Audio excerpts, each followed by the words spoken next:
অর্থহীন পুরুষ আর সৌন্দর্যহীন নারী কেবল কবিতার পাতাই গুরুত্ব পায়, বাস্তবে নয়। তুমি যাকে চাইছো তাকে যদি পেয়ে যাও সেটা হলো ভাগ্য, আর পাবে না জেনেও চাওয়াটা হলো ভালোবাসা। মাটির তৈরি মানুষগুলো কাগজের তৈরি টাকার জন্য বিক্রি হয়ে যায়। সুন্দর বলতে কিছু হয় না, আপনি যাকে যতটা ভালোবাসবেন সে আপনার কাছে ততই সুন্দর। প্রয়োজন ছাড়া কেউ নেবে না খোঁজ, এই শহরে চেনা মানুষ অচেনা হয়ে যায় রোজ। মিথ্যা গল্পের শ্রেষ্ঠ লেখক তুমি, আর সেই গল্পের বিশ্বস্ত পাঠক আমি। পৃথিবীর সব থেকে দামি জিনিস হলো দুটি, বিশ্বাস আর অপেক্ষা, যা সবার জন্য করা যায় না।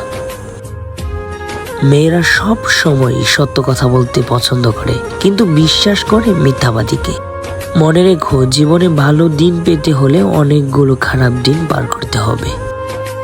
আগে মানুষ মিথ্যা বলতে ভয় পেত পাপ হবে বলে, আর এখন মানুষ সত্যি বলতে ভয় পায় বিপদ হবে বলে। ভিডিওটা শেষ পর্যন্ত দেখার জন্য ধন্যবাদ। এমন ভিডিও আরো পাওয়ার জন্য চ্যানেলটি সাবস্ক্রাইব করুন।